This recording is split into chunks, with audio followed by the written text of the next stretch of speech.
Democrats have been talking for months now about the state of Donald Trump's cognitive decline, how he is more deranged than ever, more dangerous than ever, and more unfit to be president than ever. But it's not up until this week that the mainstream media has actually started to cover Donald Trump's cognitive decline. They finally decided they would do their job as journalists and begin talking about how he is canceling events, canceling interviews, and how his staff is saying that he is exhausted. He can't even do the job as candidate. How could he do the job of president? But now it's not just the mainstream media who's talking about it. Republicans are as well, and they are panicked. And the most panicked of those Republicans, and one of the worst Trump stooges, Lindsey Graham, decided he would go on Fox News last night, and you can see just the scared expression on his face as spit is flying out of his mouth as he desperately pleads with the Fox audience to help this spiraling Trump campaign and really the entire GOP that is a sinking ship. Lindsey Graham went on Fox and dropped a truth bomb on Donald Trump that is having him and the rest of the MAGA movement spiral, and we are going to get into that. Before we do, if I could quickly ask you to leave a like on this video and hit that subscribe button and join the community that we are building on this channel. I am really excited about what we are building, and with your help, it's going to continue to be incredible. Now let's get into some of this crazed interview with Lindsey Graham. Yeah, so the last person in the room with Biden before he withdrew from Afghanistan was Harris. She supported the decision to withdraw. Her position and Biden's position about how to fight a group of people who want to kill your family has been proven to be wrong. She tried to deter Russia invasion of Ukraine 4 days before they invaded.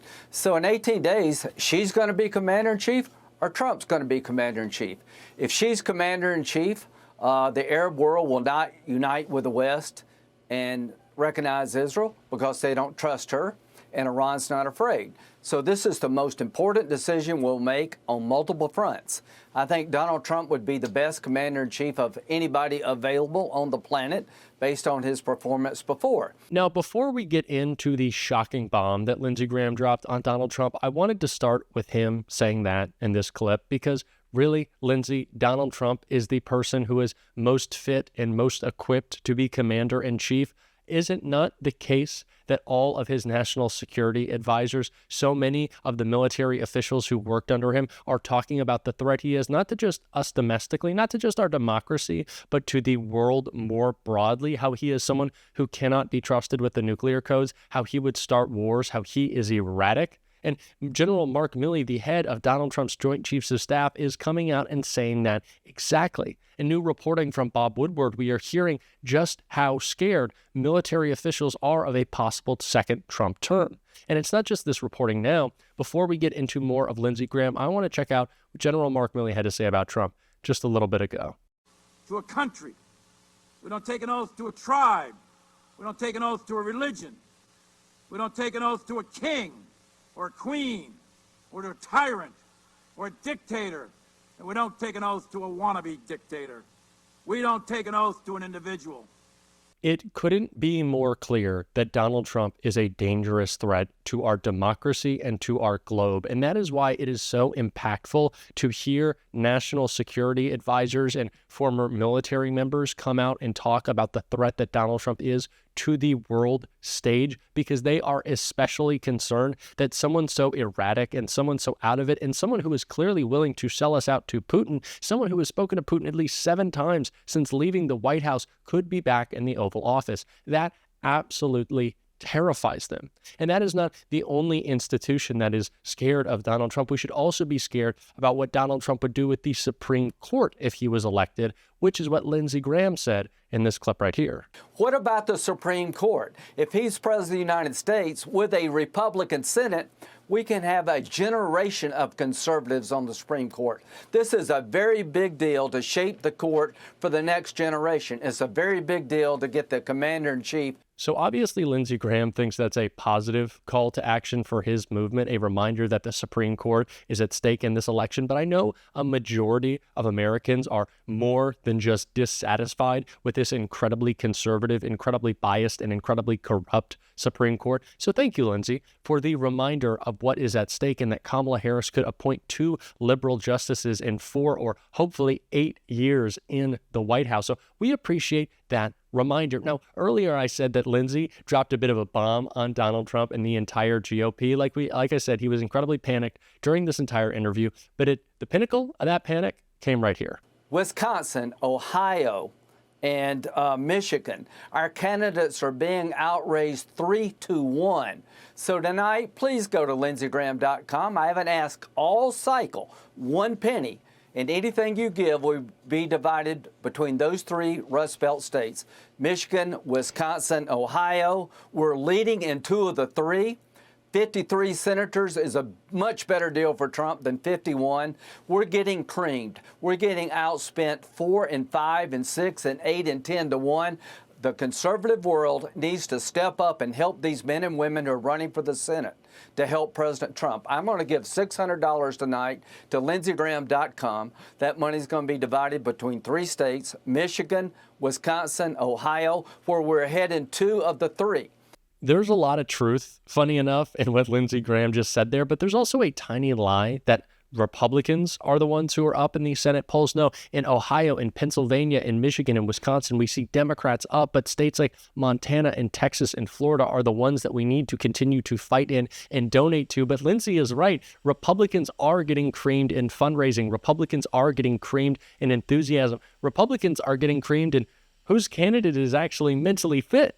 And as Donald Trump continues to deteriorate, as more Republicans move over to Kamala Harris, soft Republicans who see that Donald Trump is completely deranged and completely unfit, that also hurts the down ballot races for Republicans. And it's the reason why Lindsey Graham is freaking out, because he sees the future. He knows that Kamala Harris will be the likely winner of this election, and so he wants a Republican Senate, and he doesn't think he's going to get it. And it's the reason why he's so panicked. And it's the reason Democrats continue to invest in this Senate, because it is so important we keep it blue. And that's why President Obama was campaigning with Senator Gallego, soon to be Senator Gallego. I misspoke there, Congressman Ruben Gallego, and a clip that I want to check out right here.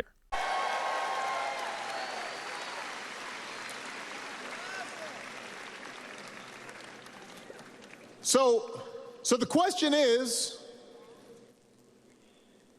why didn't he actually solve the problem when he was in power? Why was the number of undocumented immigrants basically the same when he left office as when he took office? I'll tell you why. Because he didn't have a real plan, and he still doesn't. What he had is talking points. What he had is a concept of a plan. And by the way, it was a mean and ugly concept. If we had a Democratic House and Democratic Senate, we wouldn't have to worry about Donald Trump trying to tank the bipartisan border deal. If we had a Democratic House and a Democratic Senate, we could pass sweeping legislation to protect Roe, to increase the minimum wage, to protect other fundamental freedoms. And that's what we are fighting for in this election. Of course, we need to elect Kamala Harris, but we need to make sure that she has the tools to get done and pass the agenda that would be so impactful. And that's why President Obama is all over the place campaigning. Incredible doing it in Arizona. Absolutely love to see it. But he brought up a great point later in that speech that I want to talk about. But first, it was also echoed by I Am Politics Girl. So before we get to the rest of that speech, let's hear from her. I'm tired, and I'm not running for president. I don't have to be the president after. I think we have to understand that, like, what Abby said is true. You know, he doesn't have enough battery to make it to election day. He doesn't currently have enough battery to make it through an entire speech. He stood on stage this week for 40 minutes listening to his own playlist, and we need to talk about how that's not normal. And I think we also need to talk about the fact that when are we going to stop pretending that this is the real candidate? We're just trying to get him across the finish line. And then to your point, we're going to put in President J.D. Vance, because there is no way that this man who can't make it through an entire speech, who keeps canceling things, is going to be the person that does 4 more years, right? There's no way. We have to get really serious about who the real leader is going to be, and it's going to be the person. We wouldn't be talking about this. If the nightmare scenario happens and Donald Trump is elected, do we really not think that the billionaire tech bros who push so hard for J.D. Vance to be the VP, that the people who tried to put in place Project 2025, who have all these plans for those surrounding Donald Trump, aren't going to try to push him out and make J.D. Vance president, someone who is arguably even more dangerous than Donald Trump, and someone, you know, at least with his faculties together to attack our democracy even more? It should be an idea that scares us deeply, and it's why we have to continue to push back and talk about Donald Trump's cognitive state as President Obama did right here. Have you seen him lately? I mean, he is out there, he's given 2.5 hour speeches, just word salads. You have no idea what he's talking about. He's talking about Hannibal Lecter. He's talking about this. He's talking about that. He held a town hall meeting where he just, let me explain, because I've done a lot of town hall meetings. The point of a town hall meeting is to take questions. I think this is such an important closing message because it also makes the case of what Kamala Harris has been talking about through this entire election about turning the page and moving on to a new generation. As Donald Trump's brain continues to break down, it's not just that he's old, but he's stuck in the past. It's the message we've been talking about since the beginning of this campaign that we are not going back. Especially we are not going back to the danger and division of Donald Trump that has only gotten worse with his derangement, with his cognitive decline. We don't just not want to go back to 2016. We don't want to go back to, 1816, 1916, where Donald Trump wants to push us with his arcane style of governing, with the ways he wants to restrict our freedom. And we need to make sure we are making that case every single day. And we're going to be doing that on this show. And if you want to support that, as always, you can hit that subscribe button. You can leave a like on this video. And if you're stuck around at the end, you can drop a blue heart in the comments. And until next time, I'll see you soon.